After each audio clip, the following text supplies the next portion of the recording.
Bodybuilding chef, man. Think I'm really digging the little name I picked out for myself. It's pretty funny. But day two, same meals, same thing. Another good day. All right, there we go. My little shoulder mobility exercise right there. So same old procedure, Just gonna put it up at medium heat. Pet the dog. Always pet the dog, and then start the thing that takes the longest to cook. Um, I miss doing my Dutch oven recipes, but right now I can't really eat much ground beef. Ground beef's got too much fat in it. All right. 1 cup, 80 grams.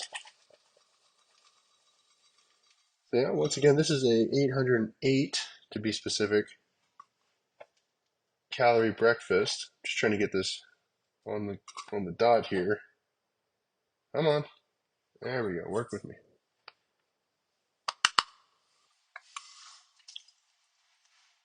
But pretty good day. Yesterday I got woken up by a fire alarm. I did a little fire alarm procedure at the apartment. So that wasn't wonderful, but still kind of funny. I'm trying to do like just over 400 grams of water. I have no idea. What is that, like 400 milliliters? Yeah, water's like a gram per milliliter or something like that. All right, 5 minutes. Pretty standard. Nothing too fancy. I do play around when I'm sitting around during the day on ideas for what I should be putting in my new meals, changing up the diet over time. But these these lunch bowls I've been doing are just great. Okay, dude, you gotta find a better spot to sit down. But what I what I failed to do yesterday, I actually tried to record a separate video of me cooking my lunch, and unfortunately, someone called, and the app that I use is like a third-party app, and it cut the recording off. So if you could imagine, I thought I was talking to someone, and I was just talking to myself for a good 20 minutes. Always funny. All right, so got a little residual oil in there, not enough to really account for any calories, honestly. Pan's starting to feel a little warm. So this thing gets up to a 10, so we set it to 5. And I put half the carton in the pan for my omelet. Yesterday, as you'd seen, it was perfect. Didn't burn the omelet, and it didn't stick to the pan. I tried to figure out what it was. I think if you move the eggs around a lot, the proteins just break down into smaller little chains, and they end up sticking to the pan, and that's what it is. I want to sound scientific, but something about just not moving it makes it work too. 4.5 ounces of chicken breast. I just want to show people that, it's a routine, and it takes what, 3 weeks to build a habit. And upon doing so, this is just kind of like, normal daily procedure, and you kind of enjoy it. The only thing that sucks is on occasion, life happens and you have to accommodate something else and change your schedule. And if you're on a diet, that's when you got to be tough. That's usually when I'm like out driving. Let's say I'm running an errand of some sort, and it's like every food place is just calling my name. I'm like, oh man, I could pull over there. I could track the calories for that, and I could track the calories for it, so that way I'm not like technically overeating. But I know myself well enough. I might as well just hold out, get home, everything will be all right. So we're pre-prepping the chicken before we put it in the omelet. I like to just cut it into little bite-sized pieces. I was talking to someone the other day, and ever since I started cutting up my chicken and my beef and doing ground beef instead of steaks, my digestion really improved. I felt like I kind of rush when I eat. It's just the way I am. And you find that you just get gassy. And I feel like me being gassy is a good indication of if I'm digesting well. And it's totally normal for people to have farts, but an excessive amount of them to where it's almost forcing you to change your daily routine. We're like, all right, I got to wait for this person to stop talking so I can go let one out outside or something. I think that's when you got to reevaluate what the heck you're eating. And you can do these crazy things. I remember one. There was a coach. He was at another gym that I worked out at, and the dude he had people shit in an envelope type thing and mail it off to be told what their superfoods were. Like, oh my god, you will not catch me mailing shit to a lab to figure out if I get digestive problems. You know what you could do? You could pay attention to if you're taking regular movements or if you're having digestive issues throughout the day. I think a freaking good rule: if you're eating enough fiber and you're eating consistently, you should go to the restroom and have a movement as frequently as you eat. Right? So I eat 5 meals a day. I actually might go to the restroom 5 times in a day. Uh, you know, So you just want to make sure your body's moving and processing that food because I mean, what's the worst thing to do is try and diet, eating in a deficit, and then ain't nothing moving through your intestines, and then you just start getting blockage and like distension, and you just start feeling bad, and all sorts of stuff can really throw your stomach off. When you start bodybuilding, it forces you to be more aware of your body and just kind of pay attention. And I think that's a really cool skill. It's like a form of meditation. So we're bringing it down to 4. We got that milky white color, and the eggs are still fluid. So we brought it down from 5 to 4. We're going to spread our onions out around the pan, make it nice and pretty. I would prefer caramelized onions, but that's like an extra 10 minutes of prep, and it's kind of just like not really worth my time. The rest of the onions I save for the salad dressing I make for my Chipotle bowls that I will record today without being interrupted. I put my phone on Do Not Disturb. I mean, I'm not even at work right now, so like I shouldn't have to answer work calls anyways. You know, I'm at work from like 11 till 7:30, 5 days a week, and I'm in there in the morning at what 7 to 8. Yeah, so I don't know how long that is. It's 9 hours, 9.5 hours a day. It's like 45, 47 hours a week. And then what? I close on Saturdays, so 4 to 7. Yeah, I get like 50 hours a week. And I don't need to take your damn phone calls. I'll wait. You can wait. I'll call you back. Jeez. Ooh, piece of chicken. All right. But yeah, you get stressed out. This is something I used to notice in high school. So there's a lot of poop talk today. So TMI, sorry. Um, Stressed out before a football game in high school. Now, it didn't hit me in the same way as it hit others, but if I pay attention to it now, I remember I had to go to the bathroom a lot throughout the day in high school when it was game day. Also, what was I eating on game day? The shitty, snacky food that the cheerleaders put in our lockers that morning. So I was eating zebra cakes. I was eating things I don't normally eat. I was stressed out. That is an immediate, perfect combination for bad bathroom times. So you gotta pay attention to the things that are like that. Whenever someone tells me, oh man, I'm having stomach issues, I immediately am like, so how was your day? Were you busy? Was it stressful? And they're like, yeah, man, it was really stressful. I'm like, yeah, when your body's stressed out, the last thing on its mind is let's send this guy to the toilet. The first thing on its mind is let's handle whatever is giving us stress so that can stop being a thing. That's it's trying to like remove the problem.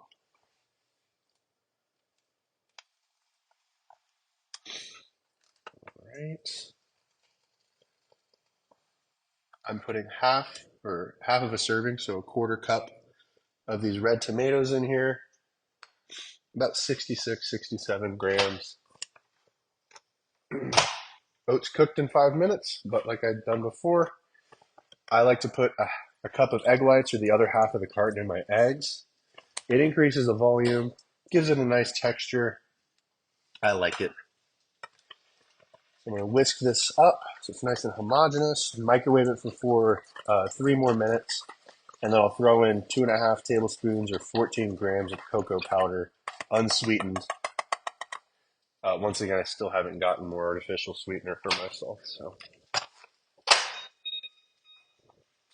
It's still going to be kind of a flat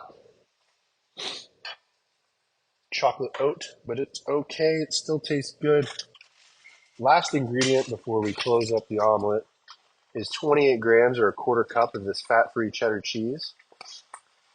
You know, if you really enjoy a cheddar texture, you can fit this stuff in your diet pretty easily. That quarter cup I put on is 3 grams of carbs and 9 grams of protein. That is fairly bodybuilding friendly. So spread the cheese on here.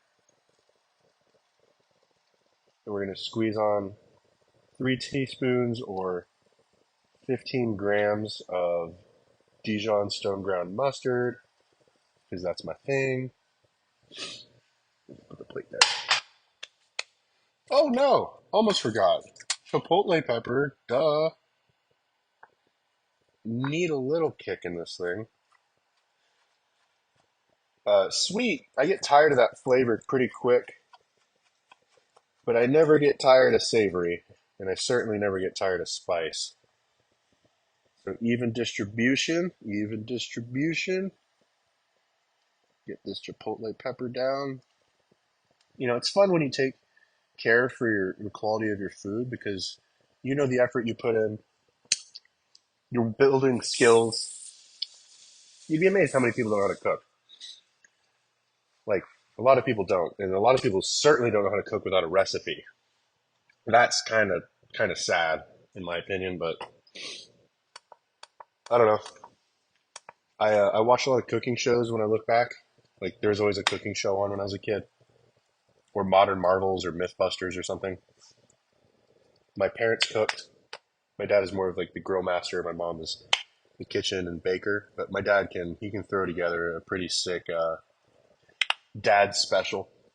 The dad special is whenever they, they grab all the leftovers in the fridge and they just make it into something. But that is just, he needs natural intuition of, okay, this chicken is done, it's cooked. This egg is done, it's cooked. I know how to prepare an egg. I know the basic recipe to form a waffle. Those are kitchen skills you need, so then you can apply them to custom, personalized recipes. Look at that. That came out perfect. I turned the heat down a little earlier today in the cook. Paid off. That really paid off. I love when my food looks like this. This is beautiful. My mom, she does baking. She's more of an intuitive baker. Just kind of throws shit together. It's kind of crazy. I can't do that. I have to measure everything. Otherwise, I know I will, for a fact, mess it up. But that's breakfast. We got our egg white omelet with chicken. We got our cup of egg whites in our oats here, looking weird. I forgot to add the cocoa powder in at the beginning, but whether it's the beginning or the end, it's still good. And I'll pop this lid on here like I did last time to help that cheese melt and take it off the heat now. Just leave it there for a few moments. Nothing too long. Okay, 14 grams, 14 grams. And then I'll throw some ice cubes in this or some cool water because the oats are hot. I'm not going to eat now. Take 10 minutes to eat. I've watched some YouTube videos. I clean up the cutting board again. And I put away the ingredients I don't need and get out the ones I do need. And then I will I will prepare my chicken chipotle salad bowls, my taco bowls, whatever you want to call them. I call them chipotle because I put that chipotle pepper in them. I started putting chipotle peppers in my food when I started making curry. I don't know what it was. It's not even something you normally find in curry. I think I just found it on the shelf and I was like, this looks good. And damn, it was like the ingredient that it's my favorite ingredient. I love chipotle peppers.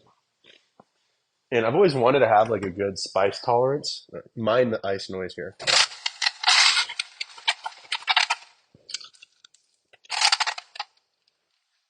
Most everyone in my family tolerates spice quite well. And I feel like it kind of sucks to not be able to eat food and enjoy it because you can't handle the spice. So I started eating like Tabasco as a kid and then like threw in like Tapatio and worked my way up to Valentina's. And now I can tolerate like moderate spice just so I can enjoy the food. I don't get it so hot that I can't feel my mouth. That's just not. fun. But like I said, spice, that chipotle, if I couldn't handle the spice, I couldn't enjoy that smoky flavor it adds to everything. And you're really missing out on the ability to add to your food if you can't do those things. So I'm just stirring these ice cubes into the oats, trying to get it to cool down a little bit, make it ready to eat. I got a caffeine-free Diet Coke over there waiting for me to have with my breakfast, and I got my 22-ounce shaker bottle. Bottoms up.